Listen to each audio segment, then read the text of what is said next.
Ipinindot ko ang aking tainga sa pintuan ng kusina nang marinig ko ang aking pangalan. Ang boses ni tatay ay tumago sa katahimikan. Si Lira ang nakakakuha ng lahat. Ang bahay, ang negosyo, ang ma-investment. Si Maya, wala siyang makukuha kahit ano. Sumunod ang tawa ni nanay, matalim at malupit. Hindi naman niya karapat-dapat iyon. Nanginginig ang aking makamay habang pinapanood ko silang maktos gamit ang champagne sa makitid na siwang. 28 taon na akong anak nila at parang wala na akong lugar sa kanilang buhay. Tahimik akong umatras. Ang isip ko ay punong isang bagay.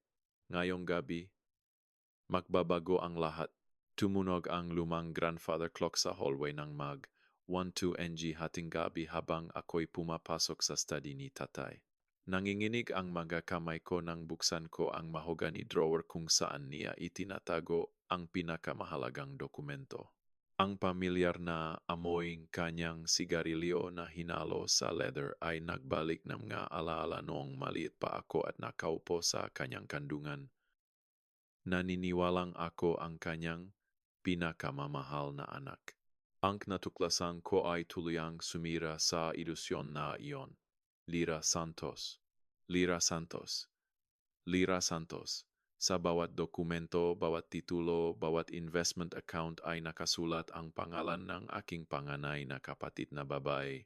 Ang family construction business na pinagbuhusan kong kaluluwa sa loob ng 5 taon. Mula 51 milyon hanggang 350 milyon. Si Lira Santos ang sole beneficiary. Ang bahay kung saan ako natutong lumakat. Si Lira Santos ang future owner. Kahit ang vintage na kotse na ipinangako sa akin ni Lolo bago siya pumanaw ay nailipat na sa pangalan ni Lira. Natigilan ang aking madaliri sa isang vanilla folder na nakatago sa likod ng iba. Ang label ay Confidential 1999. Sa loob, ang papel na nakpalaming sa aking dugo. Adoption Certificate. Maya Ann Santos. Inampon nina Eduardo at Elena Santos. Petsa ang adoption. March 15, 1999. Tatlo, palamang ako nun. 25 taon nang makasinungalingan ang bumukas sa harapan ko.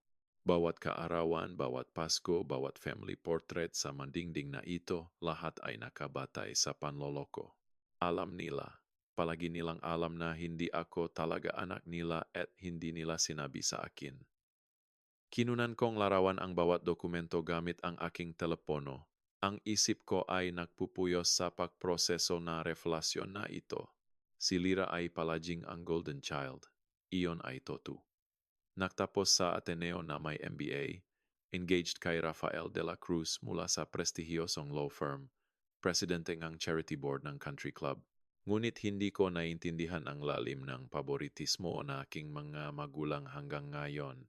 Pahina pagkatapos ng pahina ay nagpapakitang sistematikong pagbura sa aking mga kontribisyon. Ang Henderson Plaza Project na aking naingosyate na naglitas sa kumpanya ng hulay 40 milyon ay nakakredit kay Lira sa board minutes. Ang innovative scheduling system na ipinatupad ko na nagbawas ng gastos ng 30% ay achievement ni Lira ayon sa annual report. Bawat late night, bawat weekend, bawat holiday na isinakripisyo ko para sa Santos Construction ay iniugnay sa aking kapatid na hindi man lamang nakapasok sa opisina ng higit sa 2 beses sa isang taon. Nasa 2 nga madaling araw ang orasan nang sa wakas ay natagpuan ko ang hinahanap ko, nakatago sa pinakailalim na drawer. Nga financial statements, bank accounts, investment portfolios. Ang yaman ng pamilya ay nakahain sa itim at puti, ngunit may mali sa mga numero. May pera na gumagalaw sa kakaibang pattern, malalaking transfer sa mga account na hindi ko kilala. Inilatag ko ang mga papel sa mesa ni tatay gamit ang makasanayang hinasa ko bilang financial analyst upang sundan ang daloy ng pondo. Lumitaw ang pattern ng sistematikong pandaraya na bumalik sa nakaraang nga taon. Ang Santos Construction ay nilulubos mula sa loob. Ang nga asset ay inililipat ng piraso-piraso sa offshore accounts at shell companies. Tumunog ang aking telepono. Text mula kay Lira. Nasaan ka? Nakita kong nandito pa ang sasakyan mo. Okay ka lang ba? Kahit ngayon, kahit 2-6, madaling araw, binabantayan niya pa rin ako. Nag-type ako pabalik. Hindi ako makatulog, magdadrive ako. Hayaan niyang isipin niyang isa na naman ito sa aking insomnia episodes. Siguro ay i-report niya ito sa aming mga magulang sa agahan karagdagang ebidensya na ako ang hindi matatag na anak na hindi makahandle ng responsibilidad. Maingat kong ibinalik ang karamihan sa mga dokumento sa orihinal na posisyon, pinanatili lamang ang mga larawan sa aking telepono habang isinara ko ang drawer. Isa pang alala ang lumitaw. Nung nakaraang buwan, tinanong ako ni tatay na suriin ang ilang kontrata habang siya ay gumagaling mula sa operasyon sa likod. Binigyan niya ako ng power of attorney upang hawakan ang mga bagay sa negosyo habang siya ay nagpapagaling. Sa kaguluhan ng kanyang pagbabalik sa trabaho, walang naalala na bawi nito. Mayroon pa rin akong legal na access sa lahat ng account ng Santos Construction. Ang bigat ng natuklasan ko ay pumipindot sa akin habang nakatayo ako sa kanyang study. Hindi ito basta favoritismo o family dysfunction. Ito ay kalkuladong pagtataksil sa antas na hindi ko naisip. Hindi lang nila ako inaalis sa vil. Inaalis nila ako ng buo sa kasaysayan ng pamilya. Ngunit may isang mahalagang pagkakamali silang ginawa. Minamaliit nila ako. Nakikita nila ang tahimik na anak na laging tumutulong, laging nagsasakripisyo, laging inuna ang pamilya. Hindi nila nakikita ang financial analyst na nakakabasa ng mga pattern sa mga numero tulad ng iba na nagbabasan salita. Hindi nila nakikita ang babaeng natutong bumuo na mga imperyo mula sa spreadsheets at kontrata. Habang pinapatay ko ang ilaw ng study at tahimik na bumabalik sa aking kwarto, naisip ko ang champagne toast na nasaksihan ko ilang oras na ang nakalipas. Ang aking magulang na nagdiriwang ng aking disinheritance ng may kagalakan, kasiyahan. Ang ngiti ni nanay nang sabihin niyang hindi ko naman karapat-dapat ang kahit ano. Bukas ay uupo sila sa hapag na agahan kasama ang kanilang biological na anak na tatalakayin ang kanyang maliwanag na kinabukasan na itinayo sa aking trabaho. Ngumingiti sila ang kanilang huwat na ngiti sa akin, sigurado sa kanilang lihim na plano. Ngunit bukas ay sisimulan ko ang aking sariling plano dahil habang abala sila sa pag-alis sa akin sa legacy ng pamilya, nakalimutan nila ang isang mahalagang detalye.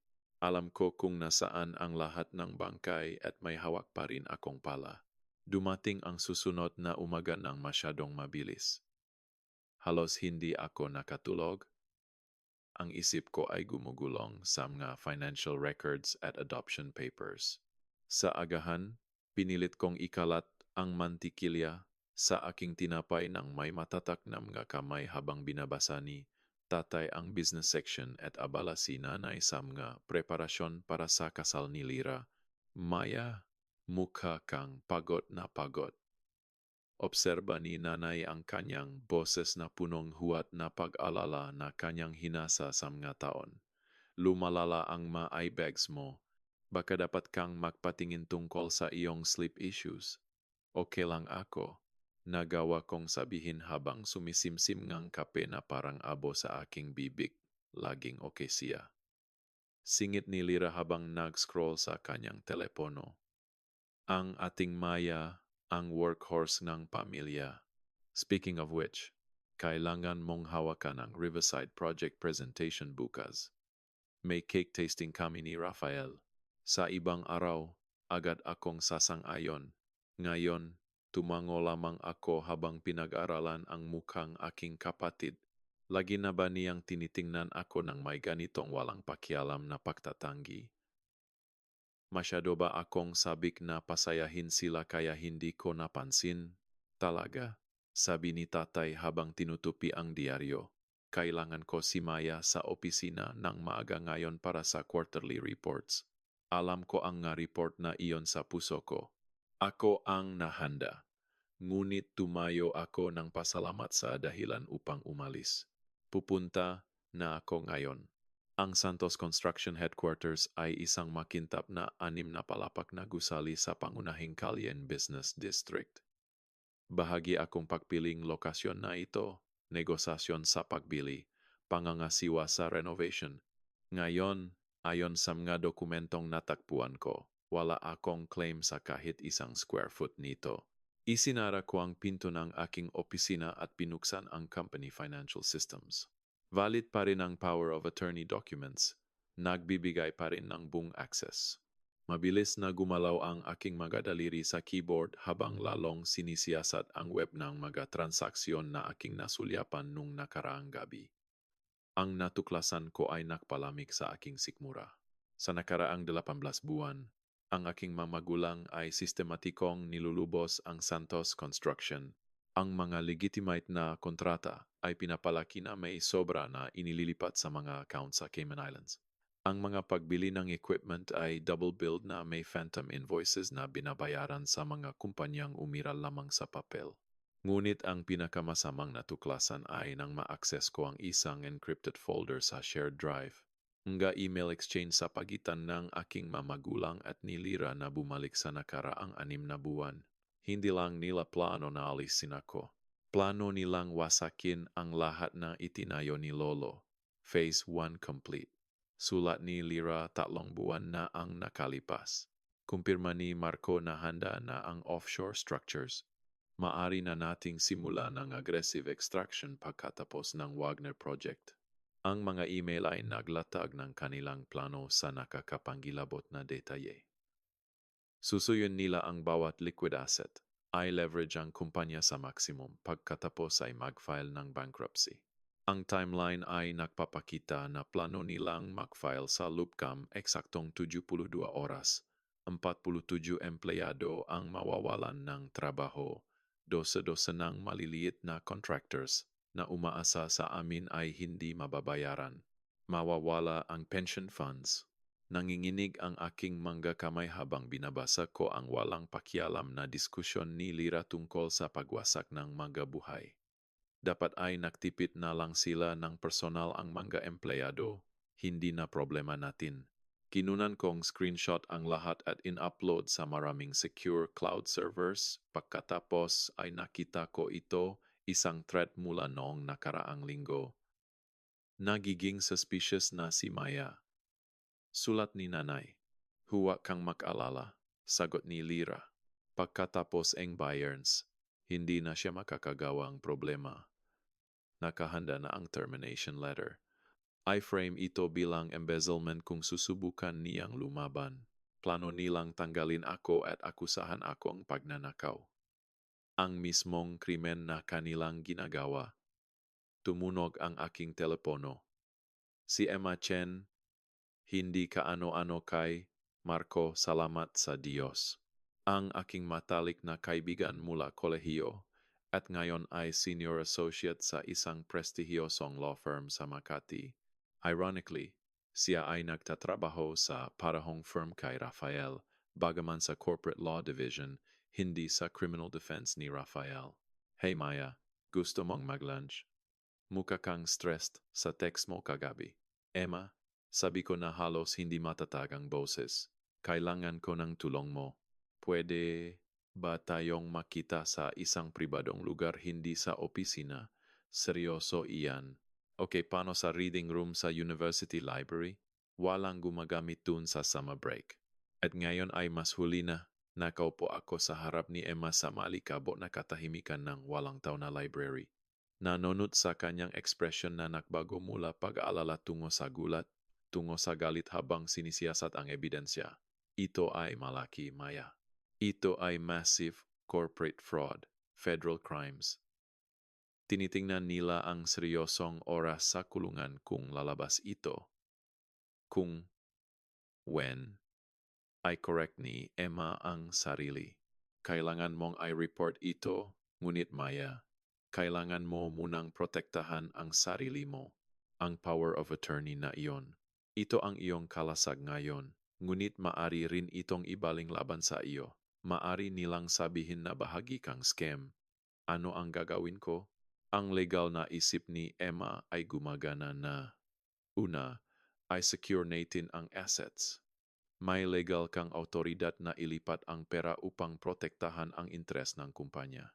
Gumawa tayo ng trust account, ilipat ang liquid assets doon upang maiwasan ang bankruptcy. Legal ito ng buo, basta't kumikilos ka upang protektahan ang kreditor at empleyado. Gaano katagal ako?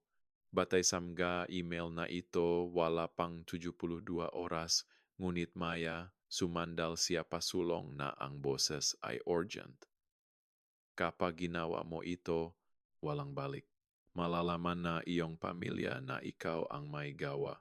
Naisip ko ang 25 taon na pagiging outsider nang hindi ko alam. 25 taon na pagbubuhos ng pagmamahal sa mga taong nag-toast sa aking disinheritance gamit ang champagne. Hindi sila pamilya ko. Sabi ko ng mahina. Mukhang hindi naman talaga sila kailanman. Pinisil ni Emma ang aking kamay. O sila, ang pamilya, ay hindi lang dugo. Ito ang mga taong nananatili sa tabi mo. At ngayon, kasama ako doon. Iligtas natin ang kumpanya ni Lolo. Ginugol namin ang susunod na 3 oras sa pagbuo na legal na estratiya. Tumawag si Emma ng mga pabor mula sa mga kaibigan sa law school upang itayo ang trust structure na poprotektahan ng assets ng Santos Construction. Habang sumasabok ang araw sa labas ng mga bintanang library, napagtanto ko na ako ay tungkol ng magdeklara ng digmaan sa tanging pamilyang kilala ko. Ngunit sila ang unang bumaril, hindi lang nila alam na narinig ko ito. Noong gabing iyon, bumalik ako sa bahay at natakpuan ang aking mamagulang at silira sa living room na tumatawa habang tinitingnan ang mga photo album. Malarawan ng family vacations, holidays, milestones. Sa bawat larawan, nakatayo ako ng bahagyang hiwalay na parang idinagdak lamang pagkatapos. Ngayon ay naiintindihan ko kung bakit. Maya, tawag ni tatay. Halika tingnan ang lumang larawang ito. Naalala mo ba ang trip na ito sa isang lokal na destinasyon?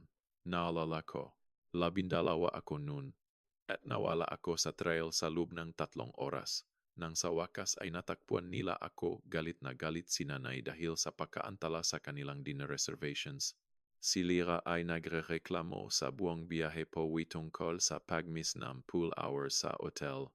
Pagod ako, sabi ko. Siguro ay matutulog na ako ng maaga.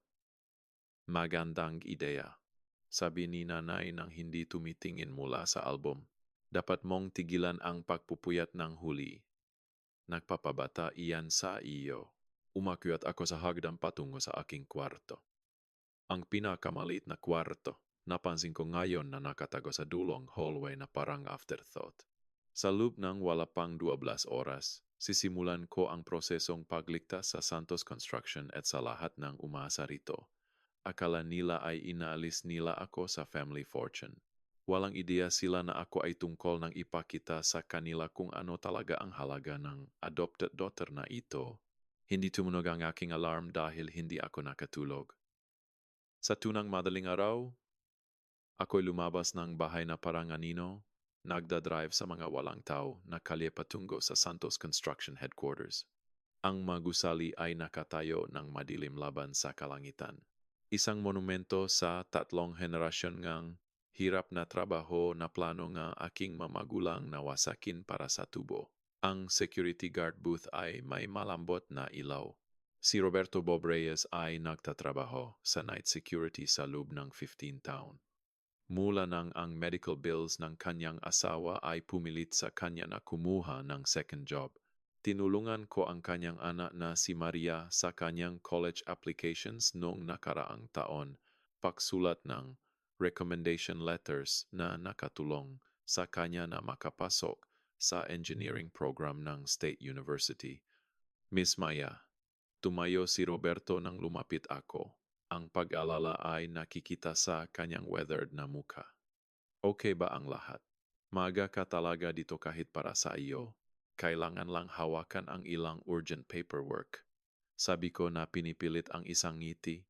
Malaking presentation bukas. Binuksan niya ako ng walang tanong. Tiwala. Isang bagay na hindi kailanman tunay na ibinigay sa akin ng aking pamilya. Kusang inialay ngang isang lalaking nagtatrabaho sa gabi upang bayaran ang cancer treatments ng kanyang asawa. Iba ang pakiramdam ng executive floor sa dilim. Gumalaw ako sa mga hallway na libu-libong beses ko nang nilakad. Lampas sa conference rooms kung saan ako nagpitch ng maideya na nagpataas ng halaga ng kumpanyang ito patungo sa mga server na humahawak sa aming financial future. Nag-login ako sa system gamit ang aking credentials. Ang aking power of attorney documentation ay handa kung may hamon mula sa anumang digital safeguard. Bumukas ang mga accounts sa harapan ko na parang mapa ng pagtataksil.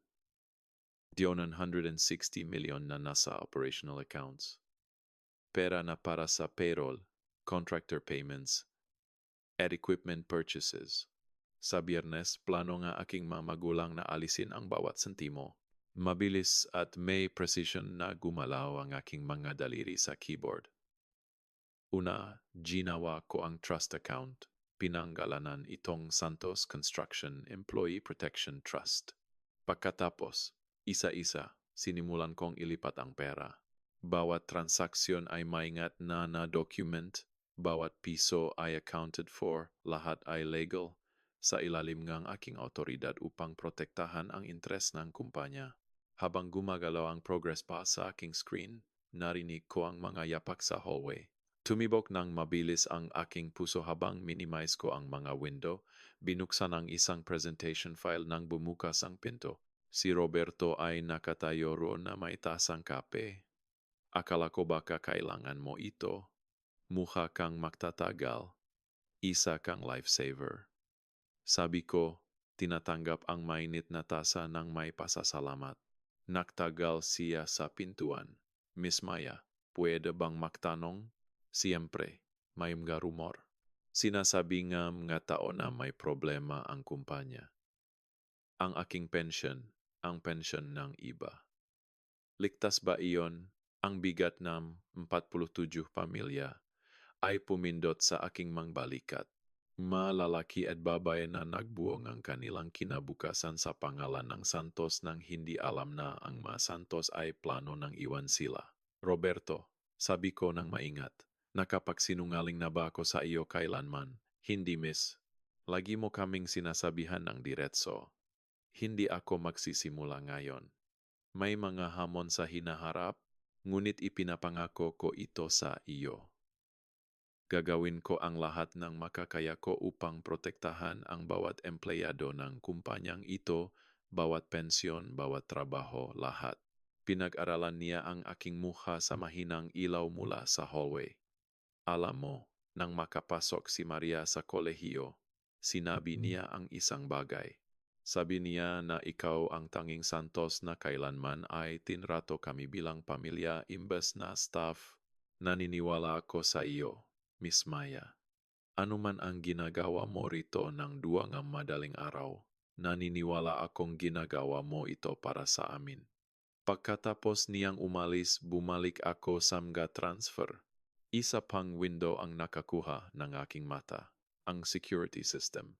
Bawat keystroke, bawat access, bawat galaw sa gusali ay nire-record. Sa umaga, magkakaroon ng detalyadong digital trail ng aking mga aktibidad. Naisip kong burahin ang footage, ngunit iyon ay magdudulot ng higit na suspetsa.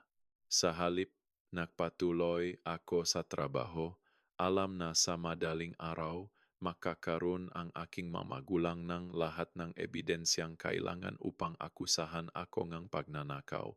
Hayaan nila. Sinigurado sa akin ni Emma na ang pagprotekta sa assets mula sa fraudulent bankruptcy ay hindi lamang legal, kundi kinakailangan para sa isang nasa fiduciary position. Sa madaling araw, kumpleto na ang maga-transfer. 1,160 milyon na ngayon ay ligtas na nasa trust accounts. Protektado mula sa pagnanakaw ng aking mga magulang, ngunit hindi pa tapos. Na-access ko ang contractor payment system, pinabilis ang bawat legitimate na bayad na utang. Kung babagsak ang Santos Construction, hindi nito dadalhin ang ma-inosenteng maliliit na negosyo. Habang nagtatrabaho ako, natuklasan ko ang higit pang ebidensya ng paksasabuatan. Mga purchase order para sa equipment na hindi umiral. Service contracts sa shell companies na nakarehistro sa mga variation ng pangalan ni Lira. Isang web ng panloloko na magpapayak kay Lolo. 5:30. Nagsimulang makliwanag ang langit sa labas. Magsisimula na magang empleyado. Inimprinta ko ang kopyang bawat transaksyon na ginawa ko, gumawang paper trail na poprotektahan sa akin at maglalantad sa kanila. Habang humuhuni ang printer, napansin ko ang isang kakaibang bagay sa employment records. 47 empleyado, nung nginit ang payroll ay nagpapakita ng bayad sa 63 tao. 16 na ghost employees na kumukuha ng buong sweldo at benefits sa mga account na nagbalik kay. Hindi na ako nagulat, Lira Santos. Hindi lang kasabwat ang aking kapatid. Siya mismo ang nagpapatakbo ang sarili niyang pagnanakaw sa lupang mas malaking pandaraya. Tinipon ko ang aking mga nakaprint na dokumento. Inibackup ang lahat sa maraming secure drives. Habang naghahanda akong umalis, tumunog ang aking computer sa isang bagong email. Mula kay Marco Chen na ipinadala sa aking mamagulang at kay Lira. Hindi sa akin siyempre.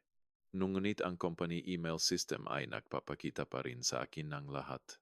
Accelerated timeline necessary. Na-access ni Maya ang gusali ng tuwam, kinumpirma ni Roberto magpatuloy sa phase 2 kaagad. Alam nila, binabantayan nila ako sa lahat ng oras. Kinuha ko ang aking mga dokumento at drives at tumakbo patungo sa exit. Sa parking lot, walang laman ang security booth ni Roberto.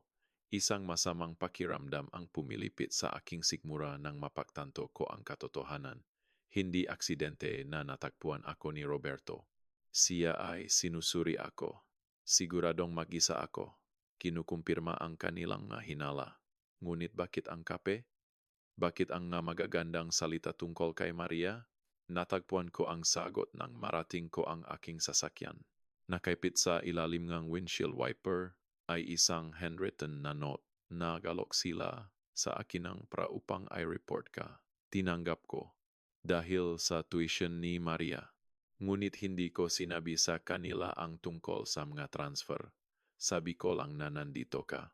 Pensyon man o wala, ikaw ang tanging santos na kailanman ay nagbigay ng dem. Mag-ingat ka. Nakaupo ako sa aking sasakyan habang sumisikat ang araw sa lungsod, hawa ang note ni Roberto. Inilagay niya sa peligro ang lahat upang bigyan ako ng ilang oras na head start. Isang security guard na kumikita ng $15,000 kada buwan ay nagpakita ng higit na loyalty sa akin kaysa sa aking sariling pamilya. Tumunog ang aking telepono, 7 mensahe mula kay Lira, 3 mula kay nanay, 5 mula kay tatay. Hindi ko na kailangang basahin upang malaman kung ano ang sinasabi nito. Nagsimula na ang digmaan at ngayon lang nila napagtanto na ako ang unang bumaril. Nagmaneho ako pawi sa umagang traffic. Lampas sa mga coffee shops at breakfast places kung saan ang normal na pamilya ay nagsisimula ng normal na araw. Sa isang red light, nasulyapan ko ang aking refleksyon sa salamin. Parehong brown eyes, parehong determined chin, parehong high cheekbones gayang dati. Ngunit ngayon ay nakita ko kung ano ang lagi nilang nakikita. Isang muka na hindi eksaktong tumutugma sa family portraits. Isang genetic stranger na kanilang tiniis. Kaguluhan ang bahay nang dumating ako. Naglalakad si tatay sa living room na may telepono sa tainga, sumisigaw sa isang tao tungkol sa unauthorized transfers. Nakaupo si nanay sa mesa ng kusina na may bukas na laptop. Ang kanyang mukha ay maputla sa galit. Si Lira ay nakatayo sa tabing bintana. Perpektong nakadamit gayang dati. Ngunit nanginginig ang kanyang kamay habang naktatip sa telepono. Lahat sila ay lumingon nang pumasok ako. Maya, Ang boses ni tatay ay deadly calm. Ang matang bagyo. Kailangan nating pag-usapan ang iyong late-night visit sa opisina. Maingat kong inilagay ang aking bag, tinutugunan ang kanyang mga mata. Sabi ko ng simple, kailangan natin.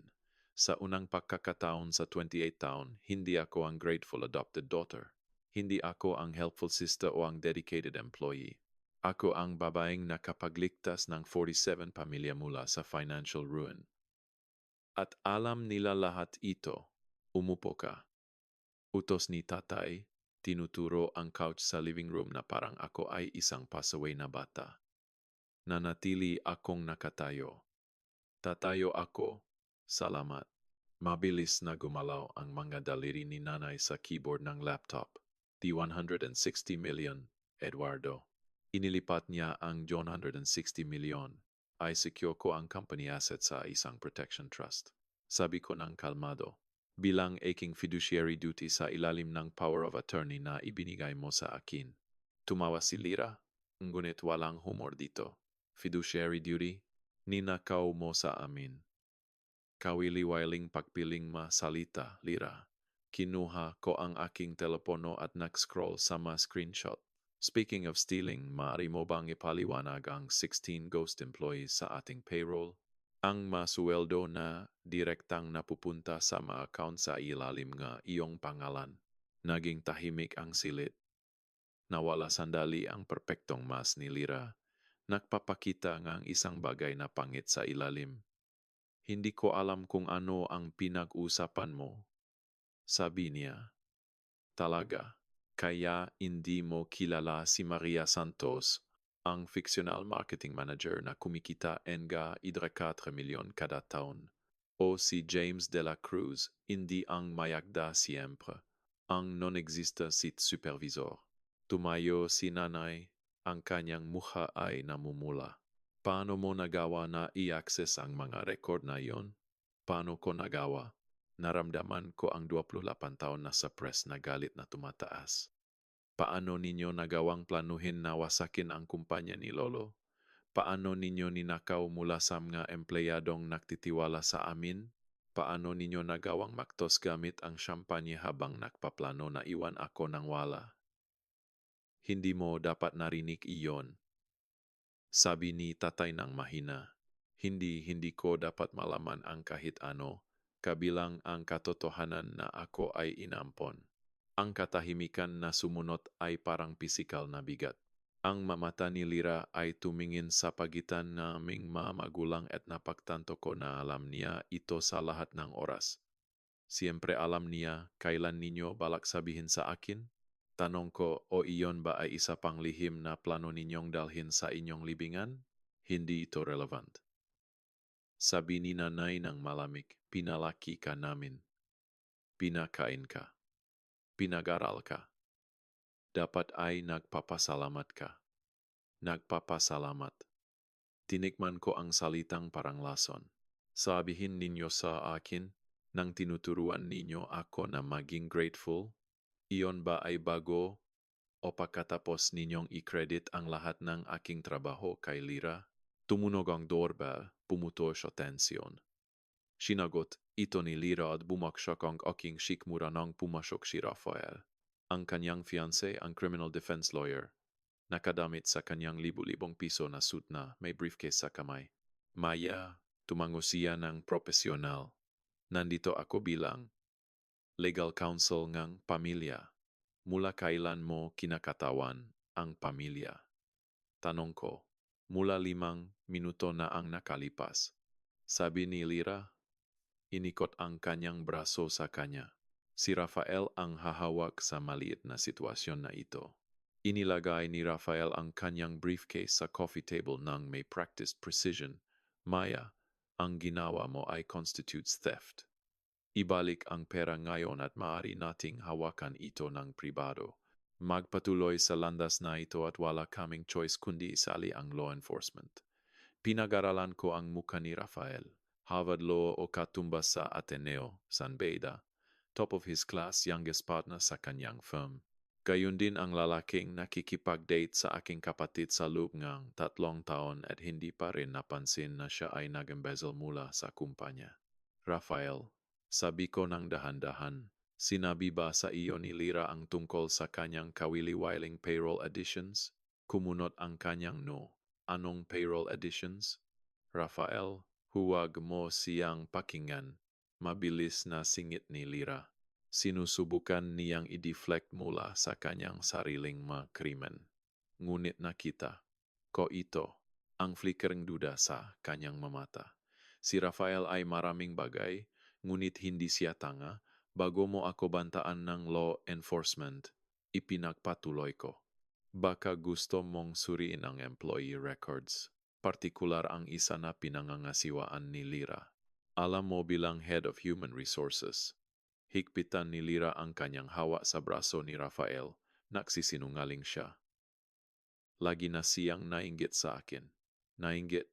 Kinuha ko ang ebidensya sa aking telepono. Rafael, ipinapadala ko sa iyo ang isang bagay. Tingnan mo lang para sa sarili mo. Tumunok ang kanyang telepono. Pinanood ko ang kanyang mukha habang binabasa niya. Nakita ang kulay na nawala sa kanyang perpektong kutis. Tumas ang kanyang mga mata upang salubungin ang kay Lira. 16 na fake employees. Ang kanyang boses ay halos bulong. Rafael, baby, maaari kong ipaliwanag. Ang 45 milyon kada taon sa fraudulent payroll, nawasak ang kanyang profesional na composer. Lira, ito ay federal wire fraud. Maraming counts. Humakbang pasulong si tatay. Rafael, nagtatrabaho ka na para sa amin ngayon, attorney-client privilege. Hindi. Humakbang palayo si Rafael kay Lira. Nanginginig ang kanyang nga kamay. Hindi ako maaring bahagi nito. Lira, ginawa mo ba ito? Totoo ba ito? Nawasak na ganap ang mas ni Lira. Hindi mo naiintindihan, pansamantala lamang. Babayaran ko ito pagkatapos nating i-restructure ang kumpanya. Restructure. Tumaas ang boses ni Rafael. Ibig sabihin mo pagkatapos ng bankruptcy. Lira, iyon ay hindi restructuring, iyon ay. Tumigil siya.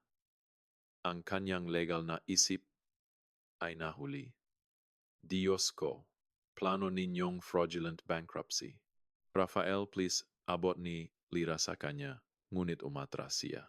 Kailangan kong mag-isip, sabi niya habang kinukuha ang kanyang briefcase. Kailangan kong hindi ako makapag-stay dito. Rafael, tawag ni Lira pagkatapos niya, ngunit nasa pintuan na siya.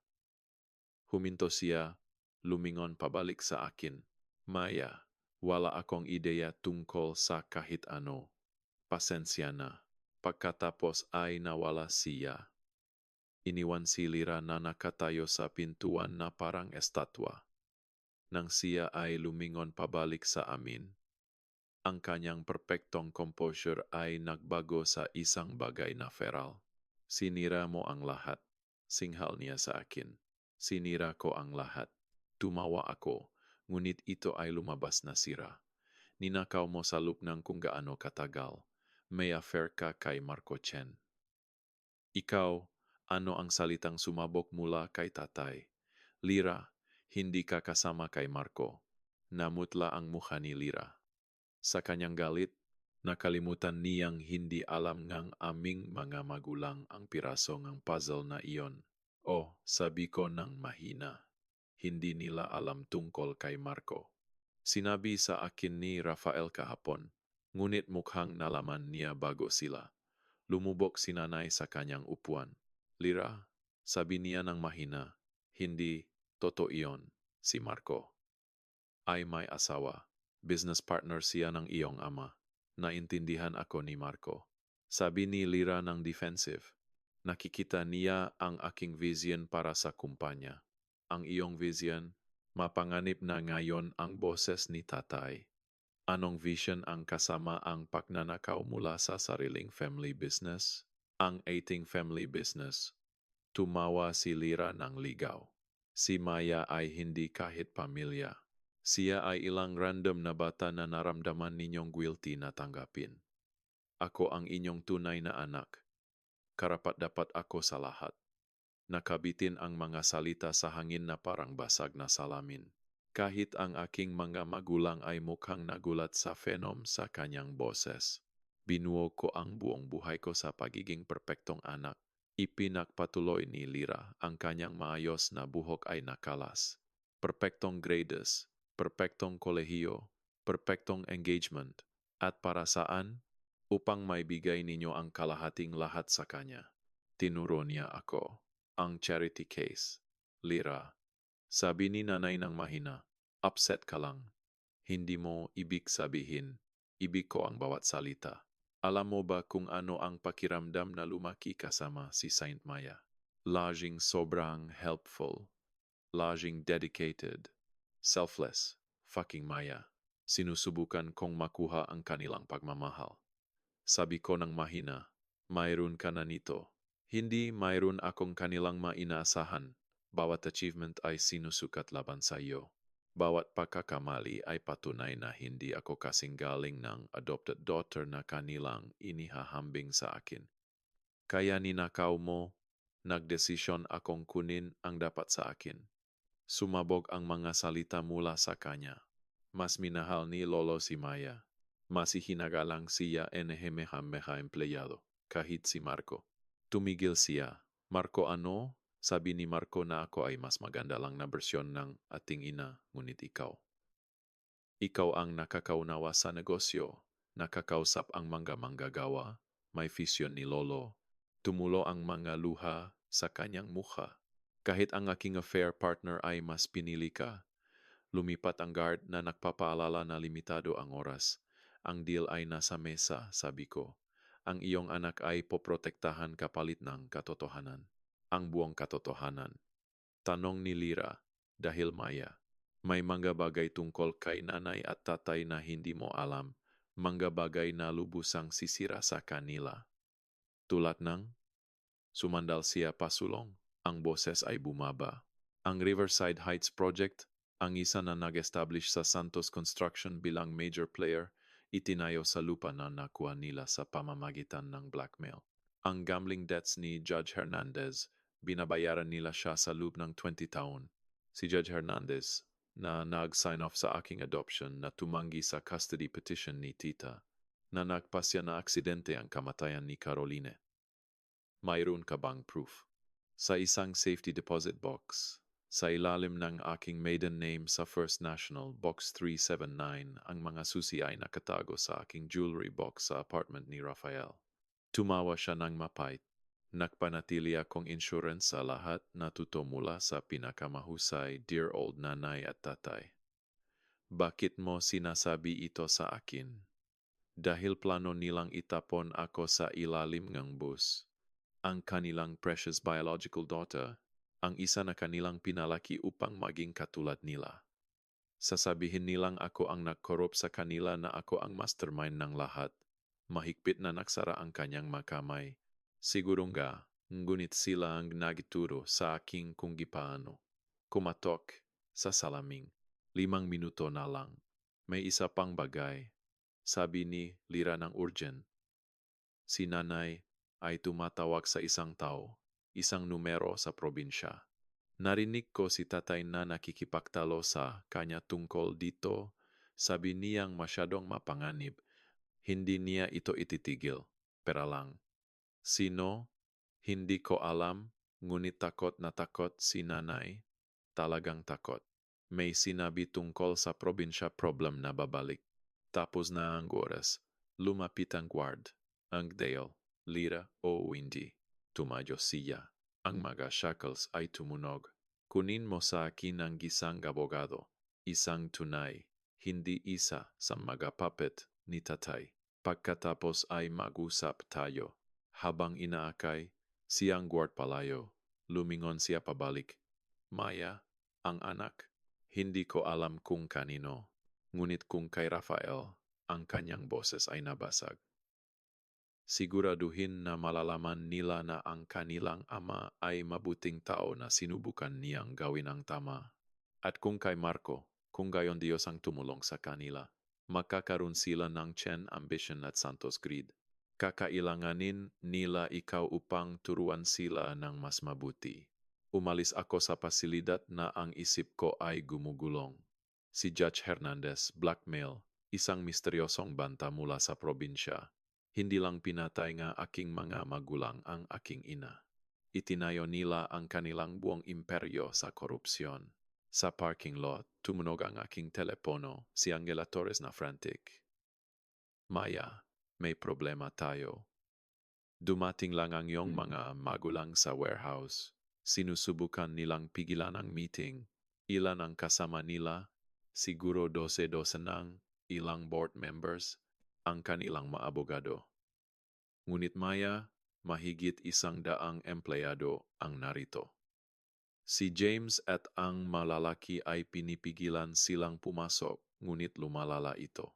Papunta na ako, at Angela tawagan mo si tita. Sabihin mo na dalhin ang stock certificates, lahat. Ginagawa mo ito ngayong gabi. Ang transfer. Gusto nila ng away? Sinimulan ko ang aking sasakyan. Makakakuha sila nito. 20 minuto mamaya dumating ako at nakita ang isang eksena mula sa labor dispute documentary. Ang empleyado ng Santos Construction ay nakaharap sa aking mamagulang at kanilang entourage. Magasin na nagsasabing Santos Employees United at Save Our Jobs ay puno ng hangin. Si Eduardo Santos ay nakatayo sa harap. Ang kanyang muka ay purple sa galit. Lahat kayo ay tinatanggal, bawat isa sa inyo. Hindi ninyo kami matatanggal. Sagot ni James ng kalmado, shareholders kami. May karapatan kami. Doon niya ko nakita. Ang aking ama, ang lalaking nakpalaki sa akin at pumatay sa aking ina, ay nakatitig sa kanyang adopted daughter.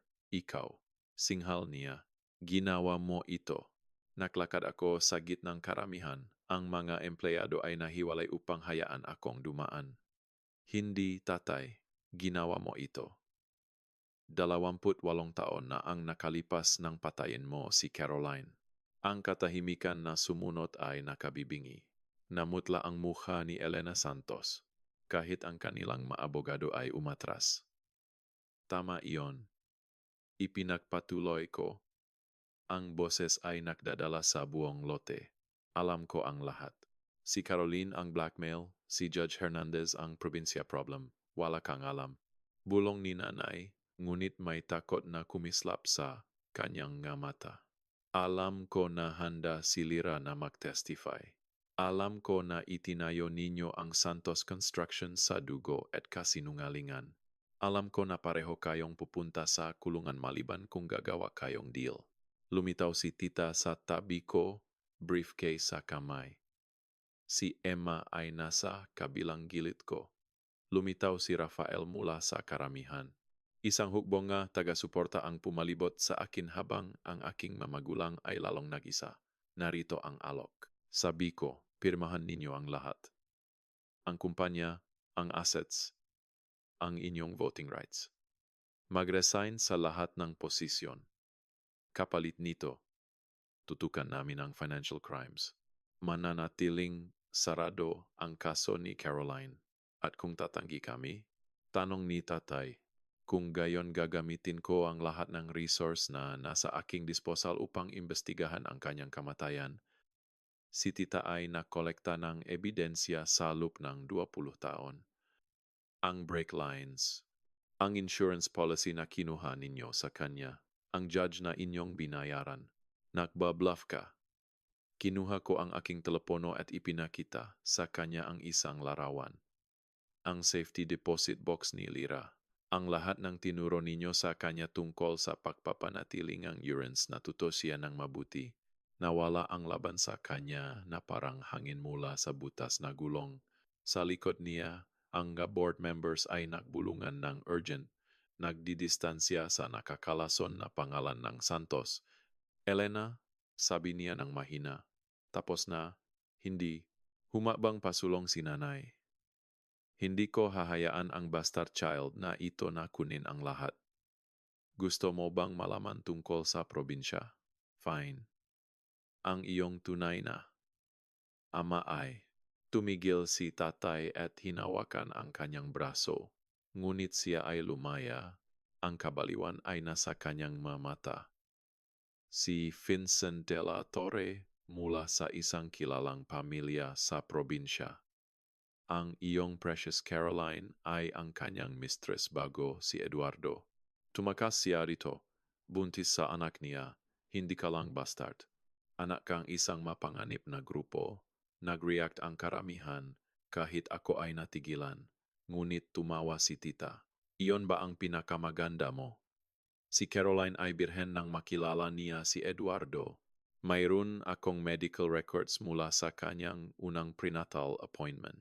Maganda ang pagtatangka, gayunpaman, bumagsak ang kasinungalingan ni nanay kasama ang kanyang huling sandata. Siya ay lumubog kay tatay, sa wakas ay natalo. Sa loob, sabi ko, tapusin natin ito ng maayos. Ang warehouse ay inayos na may mga mesa at upuan. Puno nga espasyo ang mga empleyado. Ang kanilang kinabukasan ay nakabitin sa balanse. Sa harap na mesa, si Emma ay naghanda ng transfer documents. Tumagal itong 1 oras. Mga larawan, notarizations. Ang legal na pagwasak ng isang imperyo na itinayo sa mga kasinungalingan. Sa pagtatapos, hawak ko ang controlling interest sa Santos Construction. Si tita ay pinangalan ng board chair. Ang pinaksamang shares ng mga empleyado ay nagbigay sa kanila ng permanenteng boses. Habang pumipirma ang aking mga magulang sa huling dokumento, tumingin si tatay sa akin. Magiging proud si lolo sa iyo. Ang aking lolo ay nakprotekta sa akin nang hindi ninyo makaba. Sagot ko, huwag ninyong banggitin ang kanyang pangalan ngayon. Umalis sila ng walang ibang salita, sumakay sa kanilang sasakyan at nagmaneho palayo sa kumpanyang kanilang sinira. Nakalat ang mga board members na parang ipis nang bumukas ang ilaw. Ano ngayon? Tanong ni James. Tingnan ko ang paligid sa warehouse sa mga muka ng mga taong pumili ng loyalty sa halip na kaginawan, integridad sa halip na madaling pera. Ngayon ay muling itatayo natin, sabi ko. Santos Construction na pag-aari ng empleyado, transparent, tapat, ang gusto ni Lolo para rito. Ang sigawan na sumabog ay umuga sa mga rafters. Nagyakapan ang mga tao. Umiyak, nakdiriwang sa kaligtasan ng kanilang kabuhayan. Lumapit si Rafael habang nagpapatuloy ang pagdiriwang. Maya, alam kong wala akong karapatan na tanungin.